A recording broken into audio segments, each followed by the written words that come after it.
Friends, welcome back to your channel. Imagine your data as scattered puzzle pieces, a customer table in one piece, an order table in another. Joins help you put those pieces together to reveal the full picture and get incredible insight. Today we'll be knowing about joins. Let's dive in. The first join we'll be talking about is inner join. Let's try to understand it with an example. Let's take an example of food delivery app. As we have a data over here, customer data has been recorded with mobile number, their name, and their email IDs.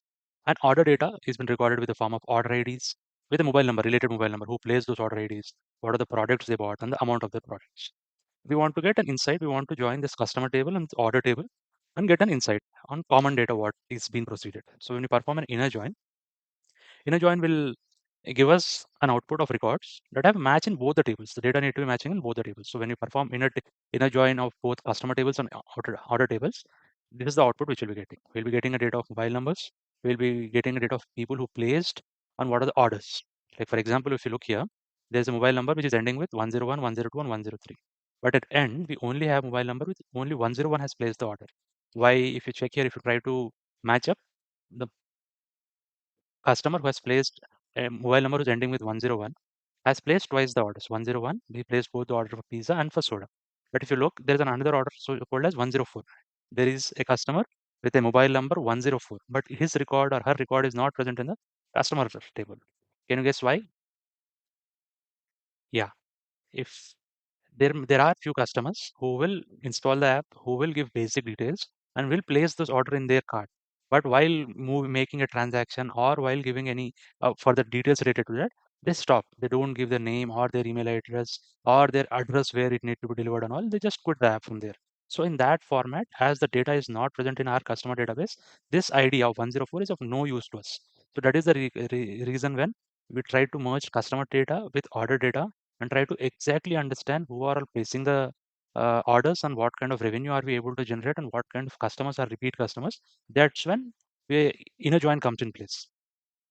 It cleverly ignores those who are merely downloading the app but have never made any transactions. This means this will also give us an advantage over not wasting marketing efforts on ghost users. We call them ghost users who doesn't use. They just come and they vanish. And only targeting on the specific users who are valuable to us. Like here, the customers like 101 and 102 has a repeat order customers. So pushing ads to them and pushing particular discounts to them will be a value add to our organization or our service which we are trying to provide.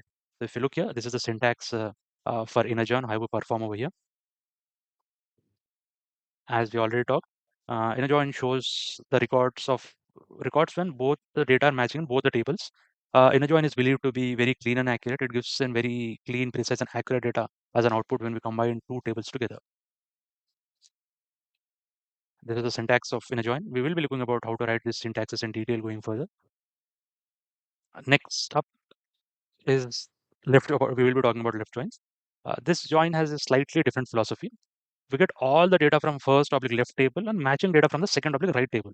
If there is no match, we will still get all the data from the first table. Let's try to understand with a real life example. Imagine you're organizing a grand party, any marriage or some party of kind. You created a guest list of people in your invited guest table. In this table of invited guests, you have created a list of people who you are willing to invite and who you are expecting might turn out. And the left is the table of attendees who actually attended the event. So when we merge these two tables, invited guest is the people which you were expecting to attend your event, and attendees were actually the people who actually attended your event. When we both merge them, we will know who all came to the event, whom we were expecting. So here, as the invited guest table is our primary point of reference, we will want to relate the data of the actual people who we invited. Did they turn out or not? It will give an access or it will give an insight of you to who all were accepted your invite, who all were present at your event at that particular point of time. When we combine these two tables using the left join, as why are we using left join here?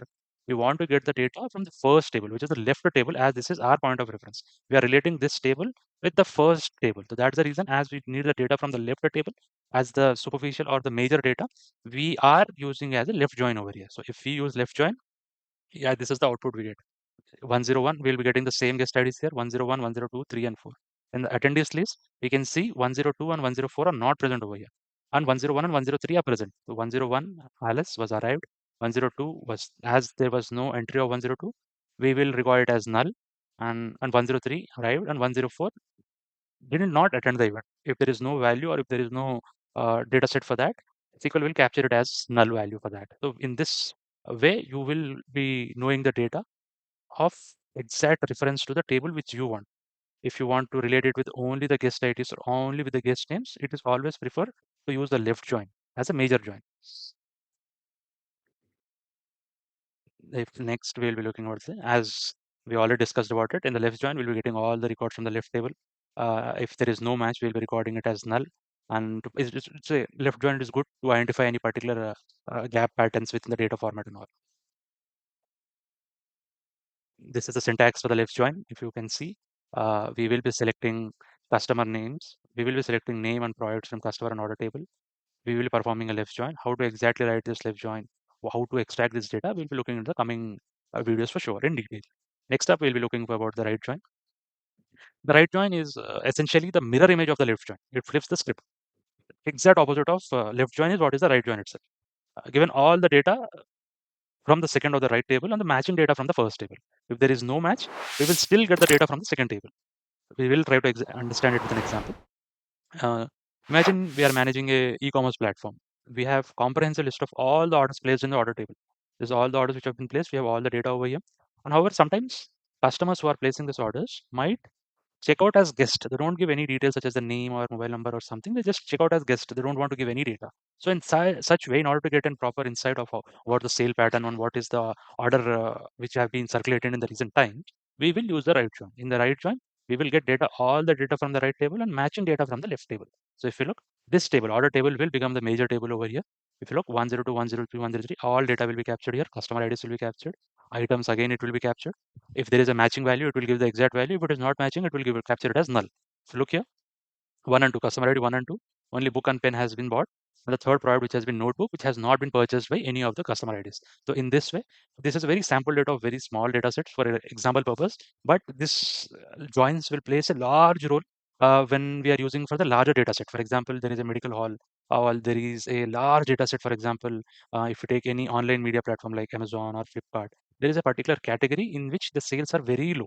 So in order to relate particular orders or category to the number of customers who are buying it, joins will plays a crucial role. It will give, for example, let's take three categories. First as a mobile phone, second as glasses, fourth as speakers, and fifth as any stationery items. It will give a clear count of how many products are being bought. If you want to relate with customers, either to the orders, or if you want to relate to the orders to the customers, both the way joins helps you to relate, and you can, on that basis, we can stack up our supplies. Even warehouse, if you're expecting that as moving forward, if there will be any high rate of what we can say, any high purchase of clothing or accessories, we will be able to analyze the trends based upon these joins. These joins will give you an exact substantial number data saying that this category has been performing in this way in this particular region and this particular time frame. That's how joins will be able to correlate data from multiple tables and give you an exact extract. Going forward, we will definitely look into how exact these things gets break down, how we will able to analyze and assess the data going forward. As we already discussed, right join is the opposite of the left join. We'll get all the data from the right. If there is no matching data, we'll capture it as null.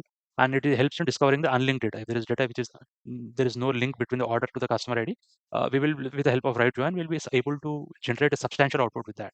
So that's it for today. Please like, share, and subscribe. If there are any particular doubts, please paste your doubts in your comment section. I'll be happy to respond to them and post the second format of joints. We'll be looking into the next video. Stay tuned. Thank you.